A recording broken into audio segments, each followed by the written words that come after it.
have what could be a momentous week ahead for the UK stock market, with a meaningful vote on Prime Minister Theresa May's proposed Brexit deal due on Tuesday the 11th of December.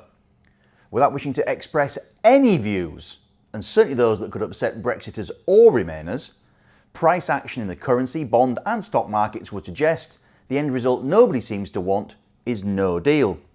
Now at the moment, it's hard to see how the Prime Minister can get her deal through, given that she has no majority of her own, and many Conservative MPs, as well as those of the DUP, seem keen to shoot the deal down. However, we shall have to see what happens and how the pound, the gilt market and the stock market all react to the eventual result. One thing we do know, the UK stock market's been a poor performer relative to the other global options available to you this year. In total return terms in sterling, that includes dividends reinvestment, the UK is only 6th best out of the 8 major global options that you could have chosen in 2018. Now, Brexit won't be the only macro story of the week, since the European Central Bank will make its latest policy pronouncement on Thursday the 13th of December. President Mario Draghi is expected to leave the headline interest rate unchanged at 0, but to also confirm the central bank will stop adding to its quantitative easing or QE bond buying programme. We'll find out whether then Europe's economy, currency and banking system are strong enough to stand on their own 2 feet, or not, as the case may be.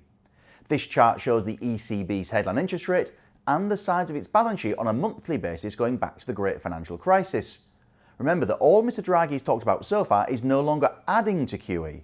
He's not talked at all about withdrawing it, a process which the US Federal Reserve began more than a year ago. On the company front, there will also be enough to keep us going, certainly for those of you who are thoroughly fed up of hearing about Brexit and would quite like to think about something else. Firms who are due to publish results or issue a trading update include the following. Leisure company Hollywood Bowl on Monday the 10th of December, FTSE 100 equipment rental giant Ashtead and retailer Carpetright on Tuesday the 11th, oil service specialist John Wood and retailers Superdry and Dixon's Carphone on the 12th, support services firm Bunzl and Serco, hybrid estate agent Purple Bricks and 2 more retailers, Ocado and Sports Direct on the 13th, and finally on Friday the 14th, support services and construction firm Balfour Beatty. However, the stock that's most likely to cause a fuss in the week ahead could well be British American Tobacco, which is due to release a full year trading update on Wednesday the 12th of December.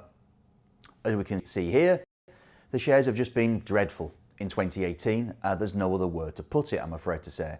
And in fact, tobacco is the single worst performing sector in capital terms, excluding dividends, in 2018 so far, out of the 39 industry groupings that form the FTSE All Share.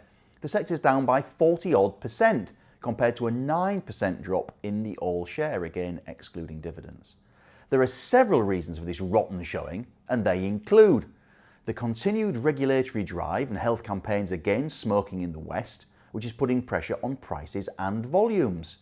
In its October trading update, BAT suggested that global stick volumes would drop by some 3.5% worldwide in 2018, with America down between 4 and 4.5 percentage points. Then there's concerns that take-up of next-generation products, or NGPs, such as vapour and tobacco heating options, is proving slower than hoped. A summer alert from America's Philip Morris about slower than expected next-generation sales in Japan certainly hit the sector very hard. Thirdly, there are then worries that established tobacco giants are losing out in the race to promote next-generation products to new upstart players, such as American e-cigarette maker Juul.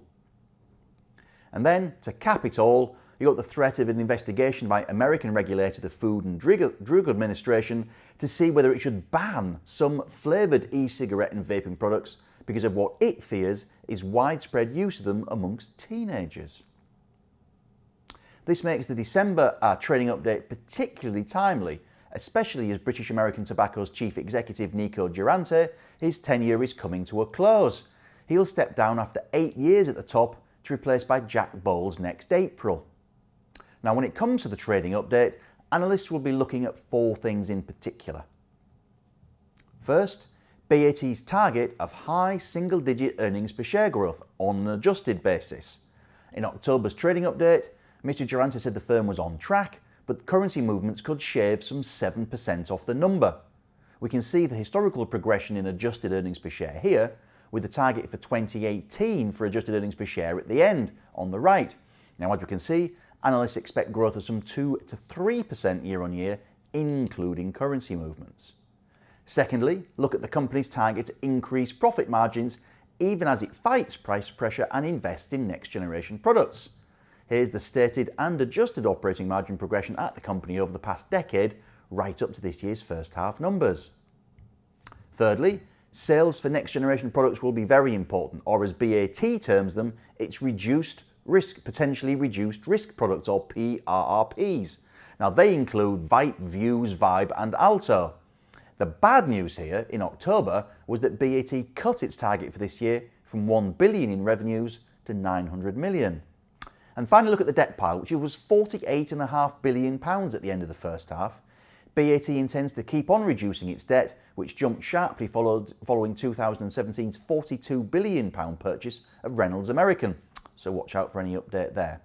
And since this is a trading statement, it's unlikely that BAT will discuss its dividend, which is now paid in 4 quarterly instalments due this year to be 48.8 pence apiece, or 195.2 pence a share for the full year. Now that's enough for a full year dividend of around 7%, a figure which may tempt income hunters who are convinced that the payment is safe and high enough to compensate for the capital risks involved. Others may not be.